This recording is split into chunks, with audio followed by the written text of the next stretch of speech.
mystery, and wonder. As the Roman Empire crumbled, its once vast territories fell into disarray, leaving a power vacuum that would soon be filled by emerging forces. In the midst of this chaos, a new order began to emerge in Europe, characterized by the rise of feudalism and the establishment of localized power structures. Out of the turmoil rose powerful kingdoms, each vying for power and influence, often through brutal warfare and strategic alliances. One of the most significant of these was the Frankish kingdom, ruled by a dynasty that would leave a lasting impact on Europe. The Carolingians, who were known for their military prowess and administrative reforms. In 768 CE, a young and ambitious king named Charlemagne ascended to the Frankish throne, determined to expand his realm and consolidate his power. A skilled military leader and shrewd politician, Charlemagne embarked on a series of conquests, expanding his kingdom and uniting much of Western Europe under his rule, often through both diplomacy and force. He was a devout Christian and saw himself as a defender of the faith, actively promoting education and religious reform within his realm, and fostering a close relationship with the Church. Charlemagne's reign marked a period of relative stability and cultural revival, often referred to as the Carolingian Renaissance, which saw a flourishing of art, literature, and learning. However, this newfound unity was not to last, as internal strife and external pressures began to take their toll. After Charlemagne's death, his empire was divided among his heirs, leading to fragmentation and conflict, as each successor sought to assert their dominance. Meanwhile, in the east, a new power was rising, the Byzantine Empire, the eastern remnant of the Roman Empire, which continued to thrive and evolve. Centered in the magnificent city of Constantinople, the Byzantines preserved much of Roman culture and law while developing their own unique traditions, blending classical heritage with Christian influences. The Byzantine Empire flourished for centuries, becoming a center of trade and scholarship and playing a crucial role in shaping the course of Eastern Europe, influencing neighboring regions through commerce and diplomacy. The rise and fall of kingdoms like the Carolingian and Byzantine empires were defining features of the early medieval period, illustrating the dynamic and often volatile nature of power during this era.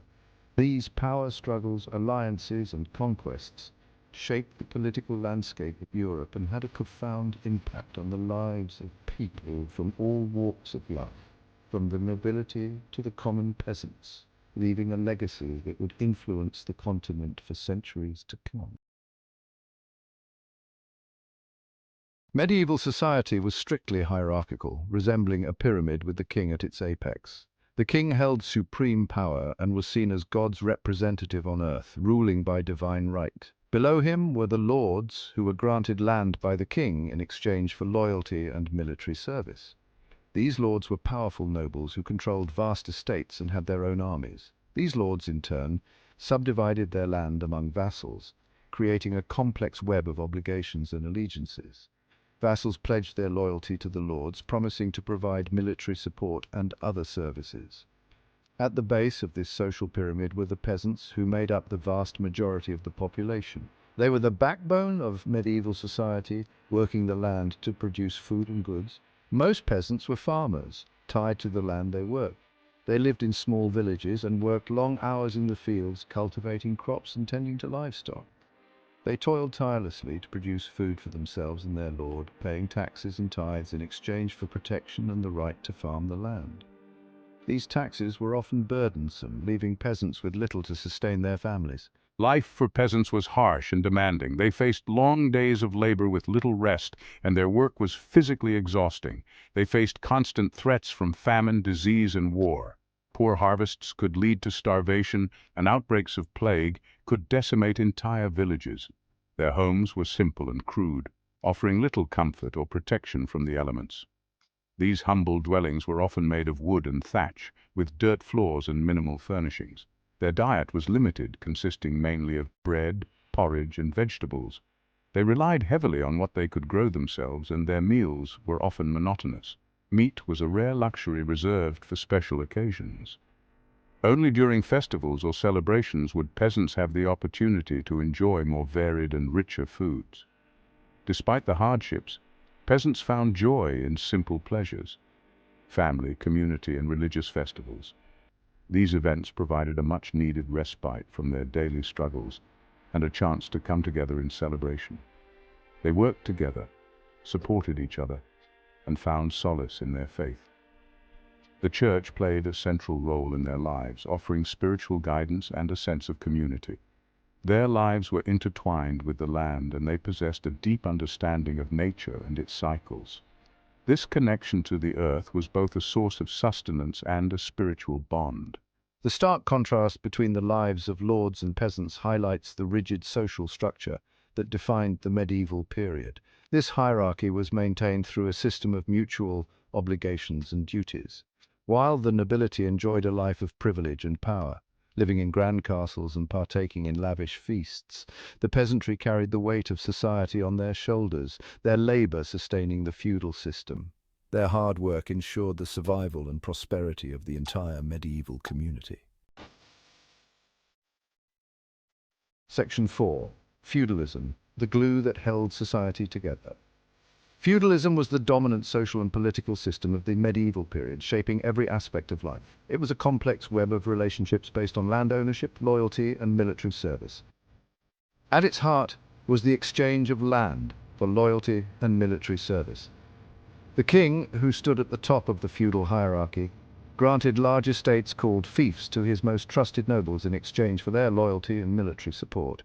These nobles, in turn, could grant portions of their land to lesser lords, creating a chain of obligation and service.